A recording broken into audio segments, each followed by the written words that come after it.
Good evening, ladies and gentlemen, and welcome to the Too Many Soccer Guys, the Too Many Guys Soccer Show, the Appendix Edition. And I chose Appendix for a good reason. If you spell it with an EX, it's an edition that can contain useful and relevant information. But if you do it with the IX, it's a vestigial organ that stops working when you reach adulthood, kind of like us. Uh, I'm Mike, and I am joined by my good friend Bayern Rob, and we are going to recap just a little bit of what happened the last couple of days. We were on Tuesday. We talked about the first of the UEFA Champions League quarterfinals, the ones that saw Real Madrid, although they lost 3-2 on the night, run out winners in extra time. And over Real Madrid over Chelsea, and then Villarreal sneaking past Bayern.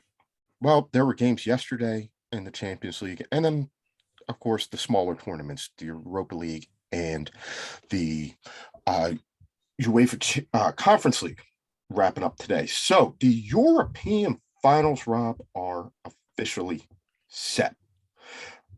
Yesterday confirmed Man City going through over Atleti, and Liverpool defeating Benfica. So in the Champions League, we will now have Real Madrid and Man City, and Liverpool and Villarreal. Today in the Europa League, Rangers got past Braga.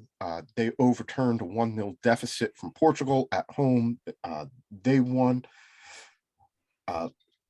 West Ham overturning a 1-1 tie to advance over Lyon for their first semifinal since 1976. Earlier in the day, RB Leipzig overcame a 1-1 draw at home to beat Atalanta in Italy. They picked up the 3-1 victory on aggregate. And the last, and perhaps I would have to say, the most surprising, Eintracht Frankfurt went into Bernabeu in what? Camp Nou. Huh? The Camp Nou. I'm sorry, the Camp Nou. Yeah, it's late. Eintracht Frankfurt went into the Camp Nou, where they surprisingly had what looked like a Eintracht Frankfurt home game, and that spurred them to a 3-2 victory, and they knocked the mighty and improving Barcelona out of the Europa League. As far as the Conference League, which we will not pay a ton of attention to, Roma got through by Bodo Glimt 4-0 on the day, 5-2 on aggregate. Feyenoord overturned their deficit, defeating Sparta Prague 3-1 today. They win 6-4 on aggregate. Marseille beat PAOK out of Greece, 1-0 on the day. They won 3-1 on aggregate. And Leicester City goes away to PSV Eindhoven, where they win 2-1, and they advance 2-1 on aggregate. So, Rob, my friend, a very interesting day, a mixed bag overall throughout the week for German teams. Yes, the big one in Bayern goes down.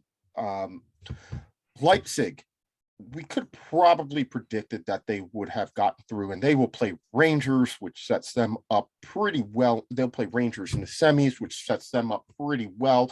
I would definitely give them the advantage, although they do have to watch out for that away leg in Ibrox, but we have some time to talk about that. But of all the teams, did you see Frankfurt going to the Camp Nou and winning? No. The German teams have been infamously bad in Europa League the last several years. And, it's simply, for the most part, it's been Bayern, and then on occasion, Dortmund, that 1 year, Leipzig making a run in European competitions. But Eintracht Frankfurt, just said, you know what? This is our home. We're going to go pretty much invade Catalonia and make it a home game. And it was beautiful. Like if you are a fan of German fan culture and supporter culture, the place was loud. The Eintracht Frankfurt fans were just amazing in their support. And that's even before the game started. And then Philip Kostic just had himself a day. My good, he was all over the pitch. Could not believe it. Scored the first penalty, had the assist in the second goal, and then from scored a goal from an assist by Kamada. I couldn't believe it. You know, he had the game of a lifetime for him, and I honestly see a German team winning the Europa League. I think they're all really good. Eintracht Frankfurt, you know, has had success in tournaments before. They did win the Pokal with Niko Kovac several years ago. And I did not, you know, this is one of those things where for Barcelona, these are one of the growing pains of such a young squad and such a young manager, you know, and it's a shame for the Barcelona fans that it had to happen in a knockout competition. But, you know, you're going to have to get through this. You're going to lose some games, some tough games as you grow, as they do the rebuild with all new players. And but I will tell you, if anything, the one thing that Barcelona lost today was the home field advantage because all their fans sold tickets to Frankfurt fans. I don't know what happened there, but my goodness, it was beautiful for a Bundesliga fan such as myself to see. And now they have an excellent shot to win it, and they definitely do. They've earned the right to be one of the favorites entering the semifinals. I was a little shocked when I saw the pictures. I actually had to do a double take as to where this game was being played because I thought for a second that CBS had reverted back to the old US convention of putting the home team second. Yep. Because there was just so much black and white in that stadium. I really did actually for a second think that this was an Eintracht Frankfurt home game. Yeah, the whole like upper tier was just full of white kits or white tricots. It was beautiful, man. I could not believe it. I was shocked. Now, we've seen this happen a couple of times. Frankfurt actually has a reputation, if you will, for traveling well in the Europa League. I know they had a game about 2, maybe 3 years ago against Arsenal at the Emirates. And they kind of did the same exact thing. They bought, and for the neophytes out there actually is not supposed to be a secondary market for tickets, right? There's not actually supposed to be a secondary market. This is not the US. There is not a, StubHub type of thing where you can just put those up. You should not. And the reason it has been by and large safety, the feeling that they don't want fans to intermingle in certain sections. For example, the last thing that you would ever want, and I'm going to use Man United as an example, the last thing that you would ever want is an away fan in a Stretford end. That would just be a really bad thing. So by and large, there's no secondary market. And in fact, you can lose your season tickets if you are found to have sold your season ticket to a fan from an opposing club. So that Eintracht Frankfurt has developed a reputation for being able to buy up tickets and sort of invade stadiums in the way that they do, take over the upper decks and expand their away supporters section, speaks well to their fan support and their traveling support. When they did it on a Thursday in the group stages at the Emirates, I kind of looked at it and said, oh, this is cute. When you do it in a semifinal to Barcelona at the Camp Nou, it's time to stand up and take notice. Yeah, like the thing about it is this Barcelona team has been exciting. I mean, they're in second in La Liga. So like they turned it around a little bit. So, if you are a Barcelona socio, that pretty much means that you understand that what Barcelona do, which is they bring these kids along. So now you see these kids a few years ago, now they're all on the first team, at least some of the better ones, like Gavi, for example. And so you figure you'd be excited. You'd be excited to watch these players under European lights. And in mass, they said, you know what? No, I'm going to take a Thursday off. I'm going to sell these tickets. And Frankfurt just said, you know what? We're going to make the whole upper tier our section, and some of the middle tier as well, which is insane. Like they had to do the wide shot so you can see the Frankfurt players cheering on their supporters after the match, because normally there's a little section was very obviously carved out, and you could definitely tell because on either side you got the security, right? But no, that did not work here. A wide shot showing the players in very, very Ant-Man like size, so you could see the entire section full of Frankfurt fans. Incredible. And I also want to bring up the point that the Frankfurt fans they have a reputation for being boisterous. They love their team. They support them wholeheartedly. They do not have a reputation necessarily that I'm aware of for being particularly violent or obnoxious, right? They do this. When we talk about they invade the stadium, they come to cheer their team, but they're not there to create problems for anybody else. So I want to make it clear that this is the case, that we are celebrating them because they are good soccer supporters who will travel en masse. They do this, full credit to them. There's a lot of energy there. That they are able to continue to do it, full credit that they are able to continue to do it without creating any extra additional problems for security or the home fans. And I remember the shots of the Arsenal fans from this home game in the group stages of the Europa League, looking kind of shocked that there were so many Germans in red and white kits there, or white and red kits, because that was what they were wearing, but also kind of like, okay, like, I don't know what to do with you, but you seem like you're rather polite and you're just there to have a good time. And you know what? And for all the support they gave to them in Barcelona, they're going to do it all over again in the London Stadium against West Ham. They'll do it all over again. That's the one that I wonder about, because I could see this.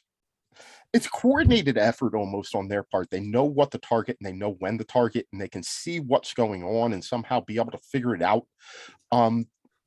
I have a suspicion that West Ham fans are going to show up. This has been the first semifinal that they've played in Europe since 1976. They have a chance to go to their first European final in 46 years.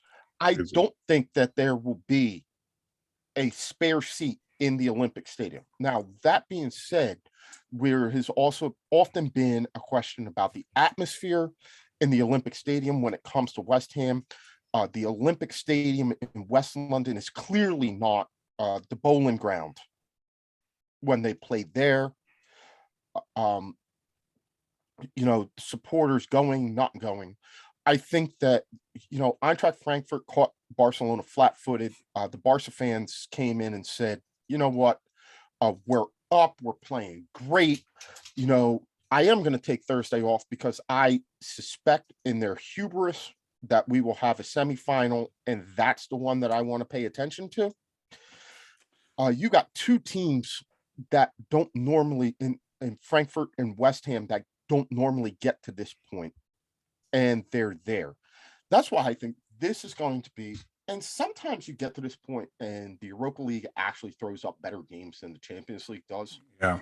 I'm very interested to watch this West Ham Eintracht Frankfurt matchup simply because you have two teams that are punching way above their weight class right now. West Ham, who not even 2 years ago, barely, barely escaped relegation. And it came down to like the last couple of weeks. And David Moyes has gotten them up. They are currently sitting sixth in the table right now, ahead of Manchester United, but having played a game extra.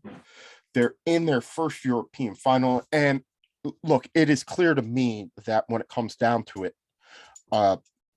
and we need to check with Andy the Hammer, our good friend and West Ham associate. But my guess would be, if I asked Andy right now, what would you take? A fifth place finish, which guarantees you Europa League next year, or playing in the Europa League final with a chance to go to the Champions League next year. I guarantee he would rather be in the Europa League finals with a chance to lift a piece of silverware and play in the Champions League.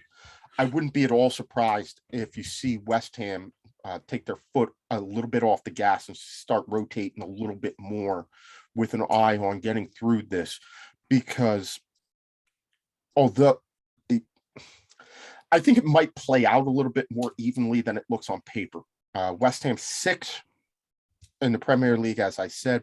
Eintracht Frankfurt currently 9th in the Bundesliga. Yep.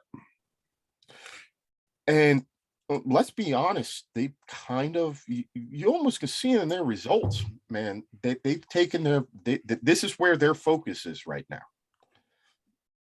Yeah, so yeah, because for Frankfurt, they're not thinking about, qualifying for Europe. They're just too far out of it. There are not enough games left for them to, and then also the teams above them are just too good, right?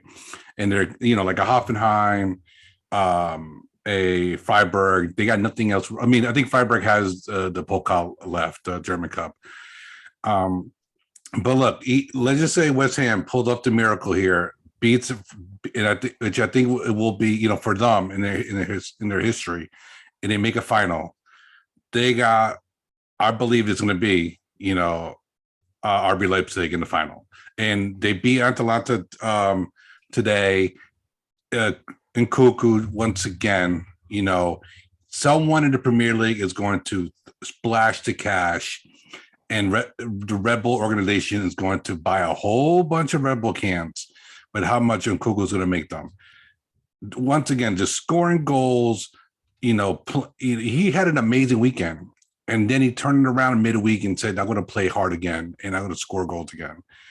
He's gotten even better this season. I thought he was good last year, even better. And there's a legit chance that Leipzig might raise 2 trophies in their short history: a European trophy and a German Cup, because they do have the semifinal coming up for them as well. And I think they are the favorites in Europa League. They're currently in the Champions League spot. They're hot. They're the hottest team in the Bundesliga. They got Christian Nkunku, who we just talked about. They have an amazing midfield with Conrad Leimer. Don't forget the American Tyler Adams as well. They're just really good overall, and they're stacked all across. Danny Almo, Simon Cohn, all those players, man. They're just amazing players. It could be an all German final. It could be Frankfurt versus Leipzig, but Leipzig will be there, and good, because we all hate Rangers here, don't we? We are kind of Celtic partisan here. I will admit that we are kind of partisan towards Celtic, and I know that I have risked isolating one half of Glasgow and probably half of Edinburgh too. To that, I will say, in true too many guys soccer fashion, fine. Nobody listens to us anyway, so it wasn't like you were missing much. Yeah. I will say though, yes, I give the edge to Leipzig in this match. I think that they are the way more talented side. I think that they have the better players. I think they have more consistency. They play week in, week out in a much tougher league. They are battle tested. They have everything that you need to be to win. I think that Rangers caught Borussia Dortmund at a time when they were at their weakest.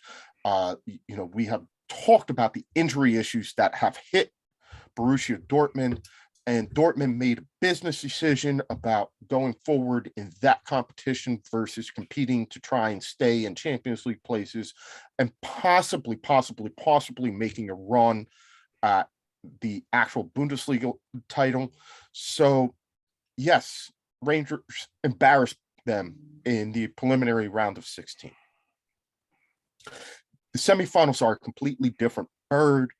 I fully expect that Leipzig is going to show up. This is proof of concept. If they can lift a European trophy, this is a team that in its own way is rather nouveau.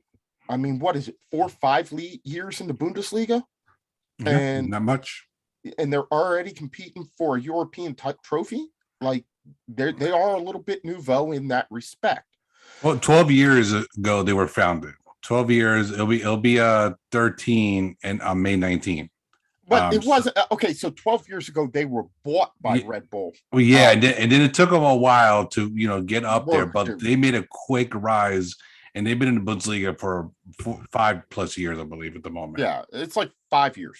All right, but since they got there, they've been at or around the top, even with selling off some of their best players every year. I still give them the edge over Rangers. The one thing that I will say, though, is that Ibrox on a European night in a semifinal is going to be an absolute cauldron. It's gonna, and I will tell you, there are Leipzig supporters. I met one in person here in the USA, but they do exist. Well, do they travel? Is a question, and yeah. we will see they travel, because even if they want to travel, we all know the Ibrox will not let a single extra Leipzig fan in there than they have to.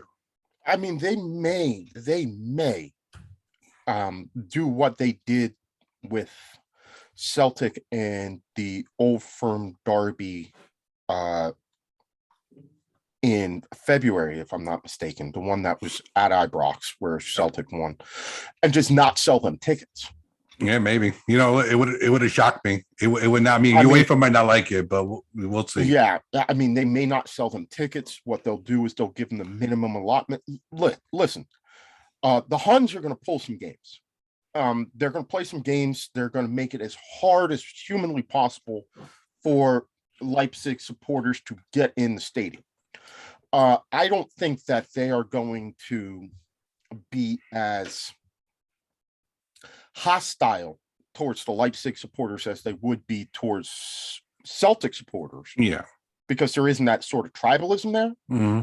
But it's still Ibrox on a European night in a semifinal with their opportunity to go to their first final since the same competition back in 2008 is going to be an absolute cauldron.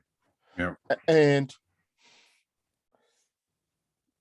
to put it mildly, I think the Leipzig players are going to see some stuff that they don't want to see, because there are a bunch of pasty dudes up there that are going to show up in kilts, and they have a nasty tendency not to wear underwear when they do it.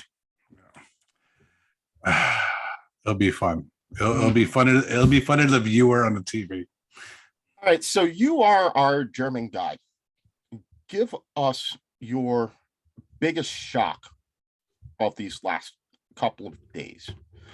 Bayern going out, Frankfurt going through, or Leipzig?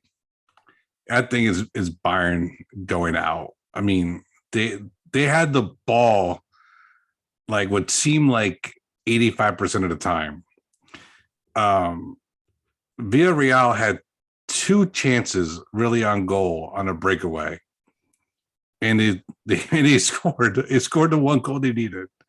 It's incredible. But that's exactly what Villarreal do. Yep. And you know what, Unai Emery, you know what, I know EPL fans have a thing about what he did at Arsenal, but for some reason, when he puts on the La Liga, suit that he has on, it's a totally different manager. You could tell the support he has from the players. They listen to him.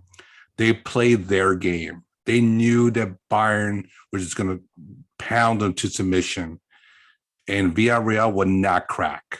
They bended a few times, and they bended a lot when Lewandowski scored, but they bent enough, and then they got sprung, and they scored a goal. And that's all they needed. And it's a shock to me. I think it's a shock to most. We don't even have to look at the betting line.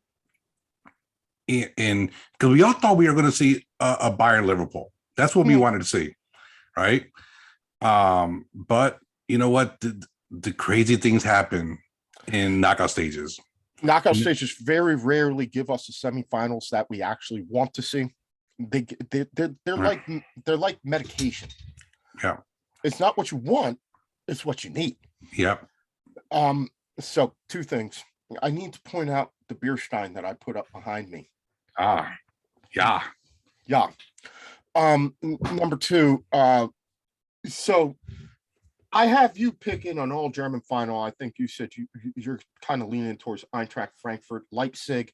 I myself am going to agree with you on Leipzig over Rangers. I think Leipzig are going to win 2-0 at home, and lose 2-1 in Ibrox, but they're going to go through 3-2 on aggregate. I, though, am actually going to pick West Ham over Eintracht Frankfurt. Let me tell you, as somebody who one of the few people who likes David Moyes, thought he got a little bit of a raw deal at United. I'm glad to see kind of his redemption story come back a little bit here with West Ham. It would be nice to see him make a final, and make a final using in a Premier League team. Are you backtracking a little bit? No. I will. Look, I still think Frankfurt is going to win, but it will be a nice story if the Hammers make the final. It definitely will be a nice. I don't think they'll win the competition, but it just will be nice because I've supported David Moyes. I thought I have a soft spot for him, and to see him kind of make a final would be really nice for him. I think nice for him, very nice for the Hammers as well. But that's where their journey will end. But I still think Frankfurt's going to win.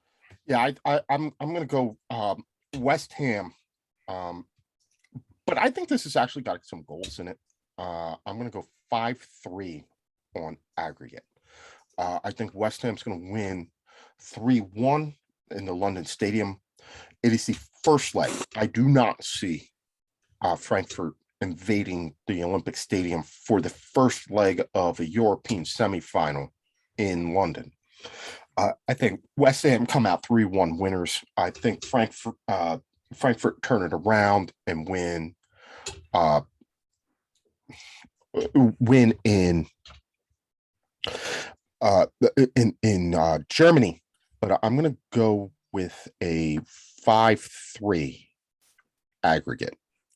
Yeah, I think you'll see goals here, definitely. Yeah. I think it's going to be 2-2 in Germany, and it's going to be exciting. Now you know where we did not see goals. This is why we are great together. You read my mind and knew exactly where I was going to transition to. And that is exactly where I was going to go. Where we didn't see goals was good old Madrid, Atletico Madrid to be specific, because we don't know Real can score goals with Benzema, but Simeone, Cholo, pretty much said there will be no goals allowed in my house. They didn't score any, and because of that, Man City advanced. But what turned out to be what's supposed to be a soccer match turned out to be a total physical match. Not only from a sporting point of view, but it got very, very testy. And all I can imagine is Simeone with the biggest grin on his face, in looking on and not really caring about what the score was. I mean, I guess he cared a little bit, but this is what he loves to see. I guarantee you congratulated every one of them. Say, you know what? This is exactly what I wanted you to do. We lost and we didn't advance, but you stood your ground in your home, and that's what you did. And we got pretty much a brawl everyone. We got tunnel action, got tunnel cams every time you get a tunnel cam, you know something's going on. But if you were a neutral, this could have either been an awful match for you because you saw no goals, or if you like that physicalness and you love Cholo, this was a match for you. So what did you see, Mike? Well, the fact that you said if you love Cholo, which means if you love Cholo, you're not really a neutral. Yeah, true. Yeah, that's true. I mean, as much as we talked about on Monday, and as much as that Liverpool Man City game was a game for the neutrals, it was a great advert for the beautiful game. You had two teams playing attacking football at a high level, the tactics, everything that we loved was on display in that game. This was the anti. Oh yeah, the total 180, the night to the day that we had with Liverpool City, complete opposite. Pep set his team up. He didn't make a lot of changes, and he has admitted that he paid the price for that. He had a couple of injuries. He does not know what his team is going to look like for this FA Cup semi-final on Sunday, right? And plugging ourselves, Chelsea Mike has his FA Cup preview up. That will be going up shortly after we release our show. Pep does not know who's going to be healthy, who's going to be able to walk out. Like, he didn't make any changes, but he did instruct his team to clearly play, number one, defensive, number two, to expect a physical game from Atletico. Man City did not try to play the sort of expansive, adventurous football that they normally did because they were told not to. Pep knows what he's up against. He knows if you've got a guy on a breakaway and you play this beautiful 1-2 touch football and it's an open run in, just outside the 18-yard box, somebody's going to come over and just hack you. Yep. No, if you are a fan of mid-90s NBA basketball, if you think about the Knicks and the Detroit Pistons, this is the soccer equivalent of that. Yeah. No easy shots. No easy shot. I do think, though, we reached a slight tipping point with Cholo. I think the perception of him up to this point has been, yes, he's going to set his team up to play defensive, unadventurous, ugly, but winning football in Europe. They're going to play physical. They're going to walk and occasionally straddle and walk over the line in between physical and violent. This time around, though, they went out and tried to bully City. They really try to make them break. And to Pep's credit, and to the players' credit too, they could have, for all the possession they had, in the Atleti half, they easily could have got bored with it. They could have like had a bad pass. No, they stayed on point. Atleti had no chances to really do anything with the ball once they even touched it. You know, and it takes a lot of discipline for you not to, either to come to Simeone's tactics or not to get bored just with the possession, because you can't penetrate the defense. Did it last the one time at home in the first leg?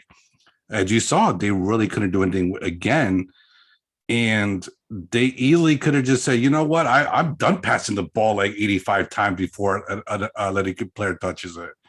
And no, they said, this is our game, and we're not gonna give you any chance for a counter. We're not gonna let you touch the ball. And they held their own until the 90th minute. Then the yellow card started flying. Well, in the 90th minute, it just went from the absurd to the completely ridiculous. Yep. Pushing, shoving, hair pulling, whatever Felipe was doing. Then you have a brawl in the tunnel. Simeone coming out and trying to say like it was Man City's fault. They didn't set up to play attacking football. They played defensive, which is exactly what he did.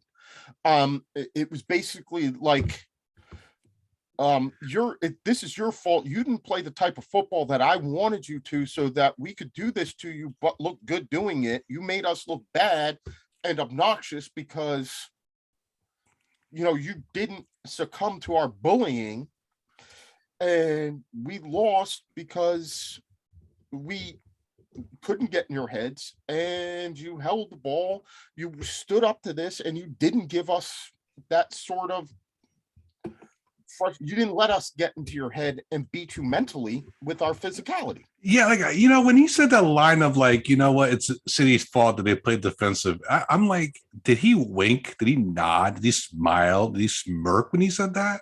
Or did he actually really believe that in his head that like, we put João Felix and Antoine Griezmann out there not to even try to attack the ball, but just to keep running back and forth, as the center backs pass the ball around. I mean, like, no, like, look, when you have 6 players on the first line of defense, followed by like 2 or 3, and then the last few players up front, João Felix, we know, is an offensive player. He came to Atleti, which is still a shocking transfer, by the way, a very offensive player coming to a very defensive team. I feel bad. Poor João Felix is like, I just want to touch the ball and dribble a little bit, and Simeone doesn't let him based on the way they play. And Simeone is like, call the kettle black. We know, like, I don't know if this is like Mourinho style, like manipulation he's trying to do through the press. I have no clue. Or did he really believe his own gospel here? The funny thing is, like, in his tenure there, it's gone from quirky, effective, hard-nosed, the type of stuff early in his tenure I could really get behind. The first time that they pipped at Barca and Real Madrid to the title, I was like all about it. I thought they played disciplined, physical, tough. I thought they played tough, right? I was just like, okay, I can deal with this. They play tough. They're disciplined. They're hard. Let's again show that, this isn't a soft sport. It can be contact. It can be tough. It can be physical, but he didn't straddle over that line.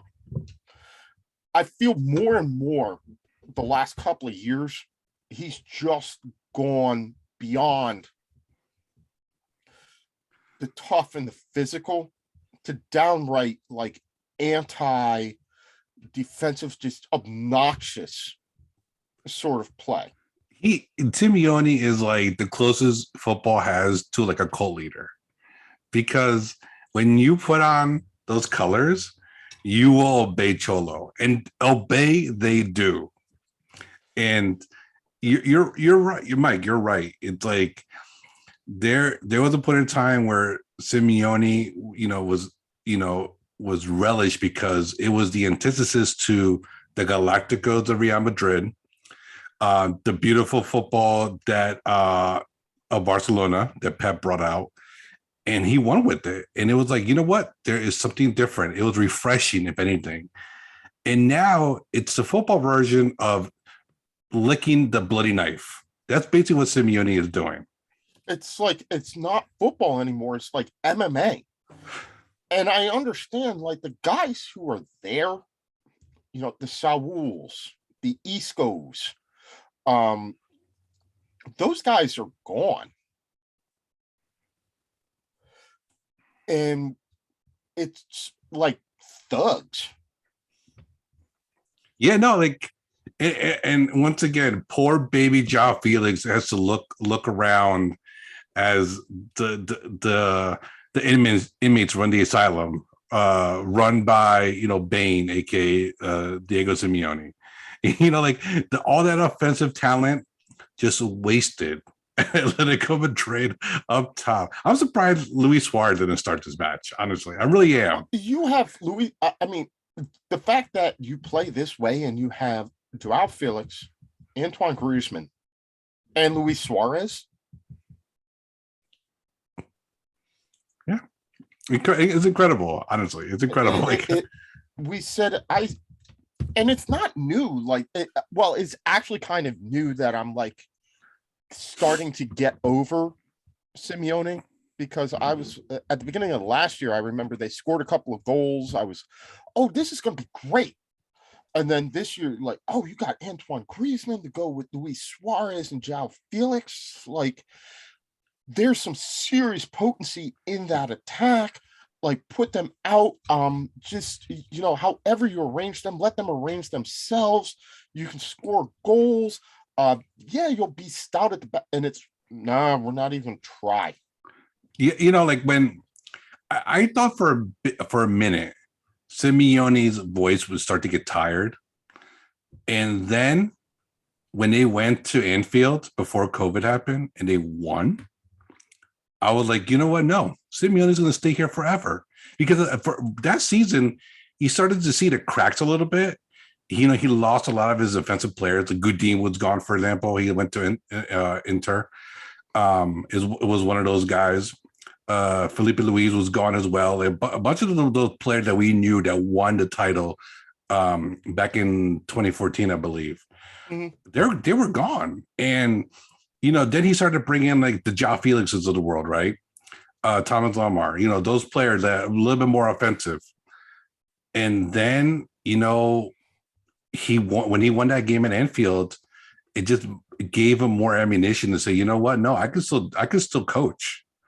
And then he pretty much can name his price to stay at Atletico Madrid.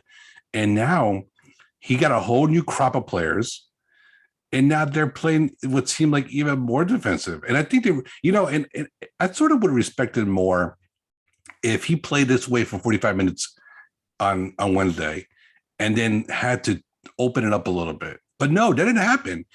He was playing to get one counter in a 92nd minute and score a goal and then take it all the way to penalty. That's what he wanted. He wanted one chance, and then the yellow cards came flying. The red card came, and then it was over. Jack Grealish got his hair pulled. He didn't even get into the game.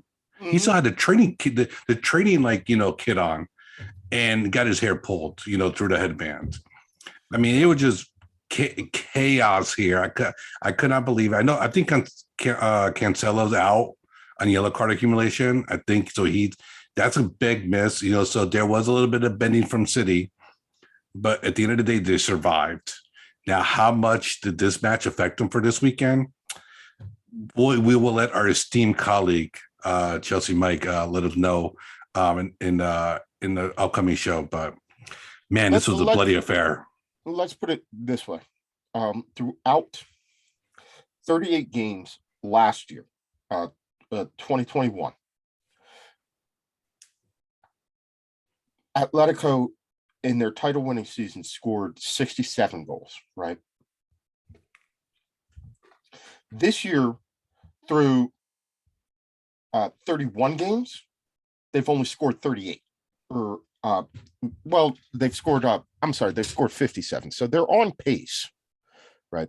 I misread the thing. They're You know what's crazy though? They've given up more goals than Sevilla, who are above them. Well, I just don't think that. I mean, I don't think they've been as good. I was trying to make a point, and I read the goals against as the goals for, and thought that they had scored like 30 something goals fewer than this season than last season, but that's not accurate. What is accurate is the fact that they were the team to beat in La Liga last year.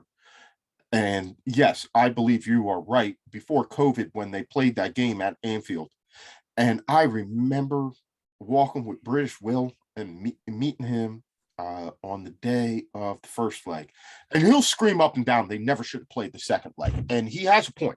They never should have played the second leg. But I remember meeting him before the first leg and saying, watch out.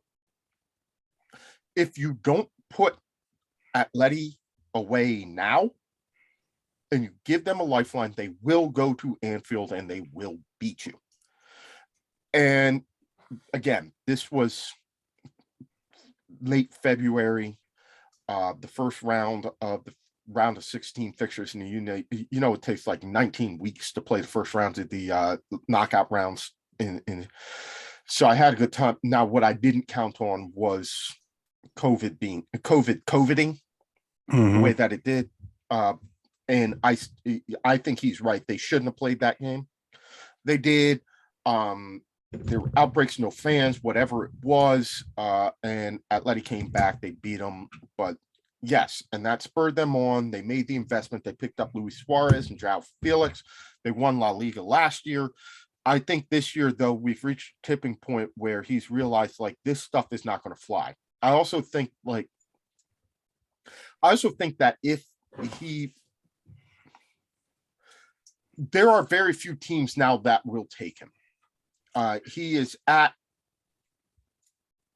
Atleti for life. As long as he wants to coach, he can coach at Atleti. I just can't see him going anywhere else right now. He has a pretty good there. They're going to make Champions League again. You'll see him back here, and if they play an offensive juggernaut like a PSG, for example, we're going to see this all over again. We're going to see them suffocate them all over again. And we all know the lemmings that are the Atletico Madrid players are going to do whatever he says because he has a tight grip on them like M. Bison over there. And we will see another one of these matches. And I think, too. I'm mad that you just so casually made the M. Bison reference. Oh, thank you. Yeah, I want to point that out. Like, that was so casually done. Yeah, I have to appreciate that. Yeah, it just has an iron grip. Is it Atletico Madrid or Shadow Low? I don't know what it is. but he's not going to get the money to build the squad that he could, but he doesn't need it.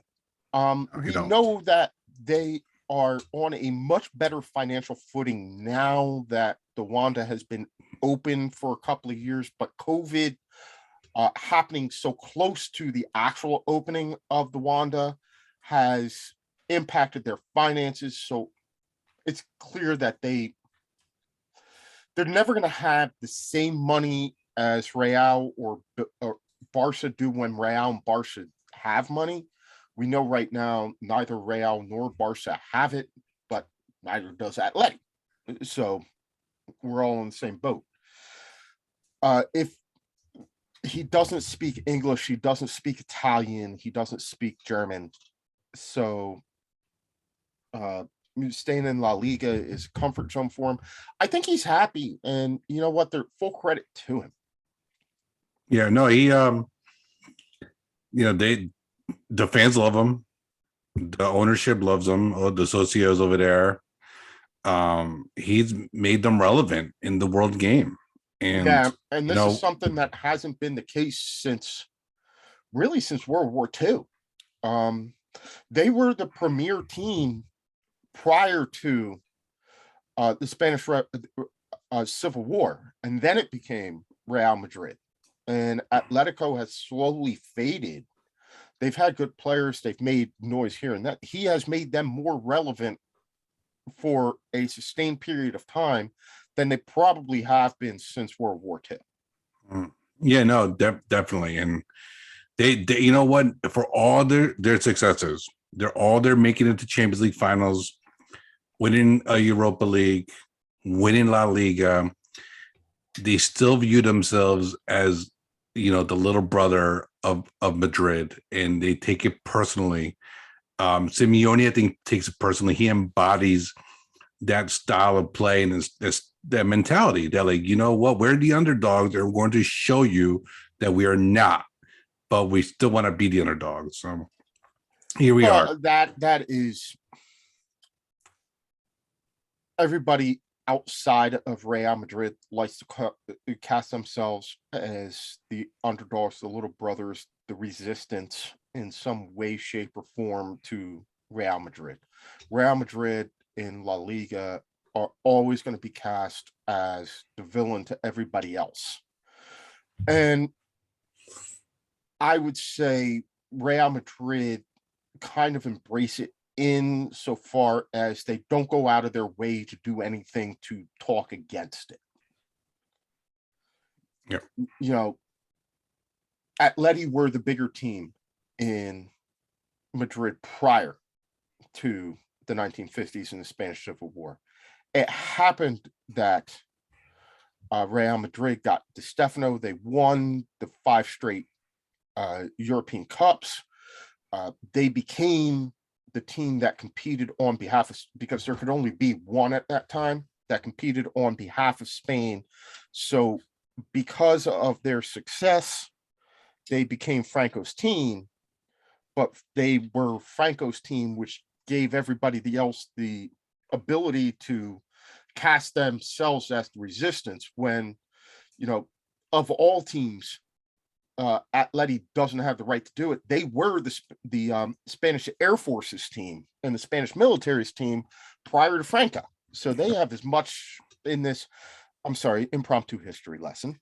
They have as much in that narrative as anybody else does, but that's just how it goes. So we've got now, so let's wrap it up. We've got the Champions League semifinals set.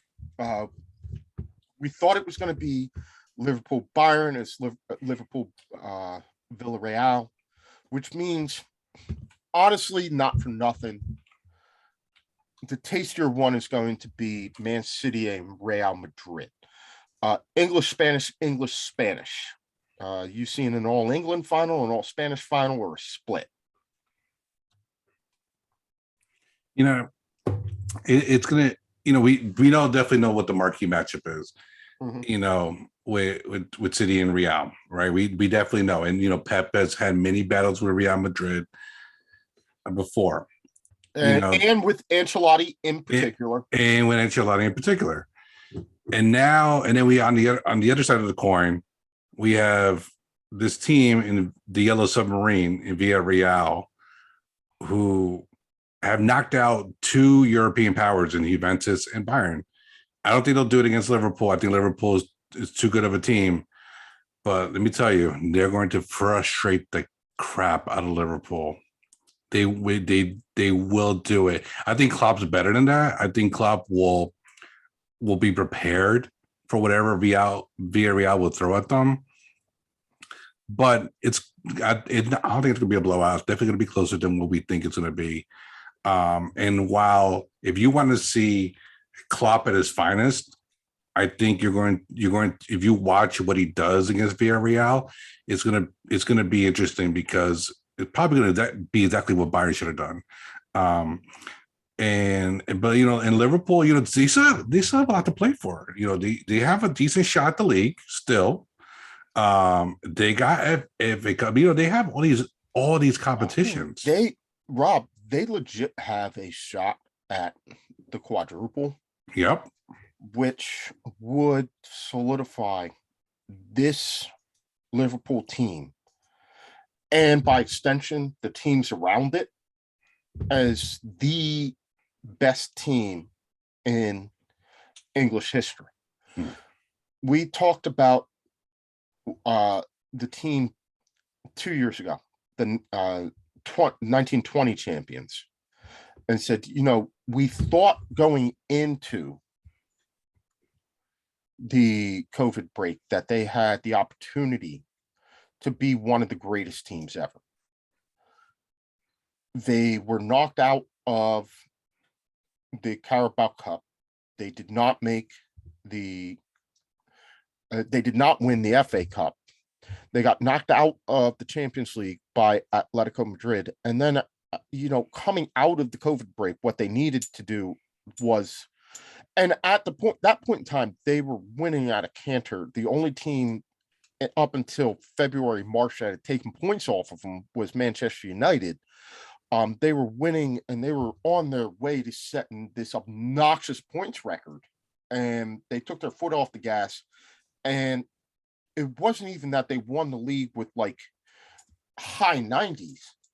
I think if you look, they won the league with like 89 points. It wasn't even a massive point scale. They didn't even hit the 96 that they had. They didn't even hit the heights that they had before.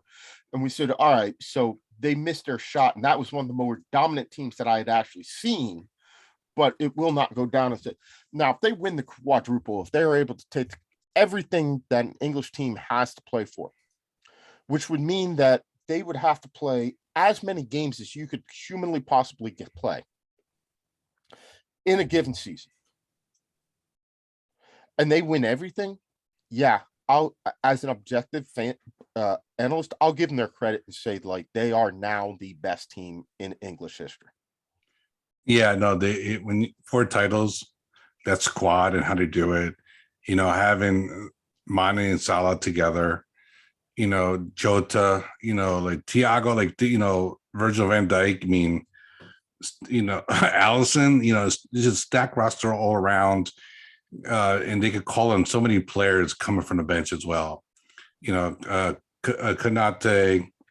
all those players. Oh, I mean, they're just Firmino have they even really played too much recently because Jota's been just amazing. We say that they could win everything, right? And there's a chance they can only win one. Well, that's kind of what I want to happen, because I'm going to be the biggest Manchester City fan in the world for the next couple of weeks. Oof! Ouch! Well, what's the Manchester City could? So what I need to happen is I need City to win the league and the FA Cup, and Real Madrid to knock them out of the Champions League. And you know what? I think you got Real Madrid, you got Carlo Ancelotti.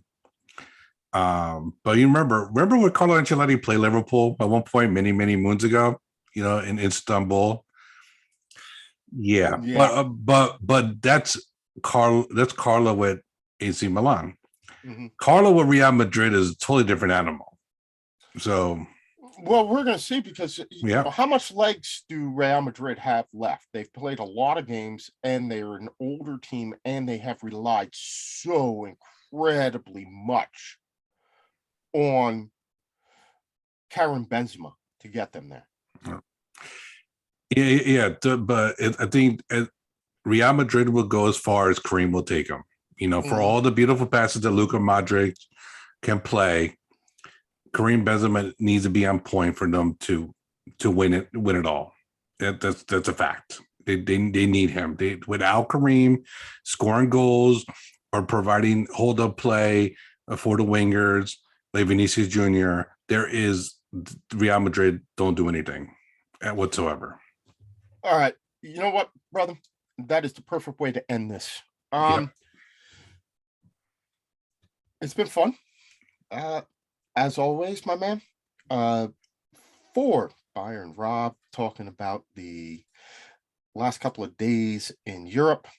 I'm Mike. This has been the Too Many Guys appendix. We sucked. We know we do. We'll try and do better next time. Have a good weekend.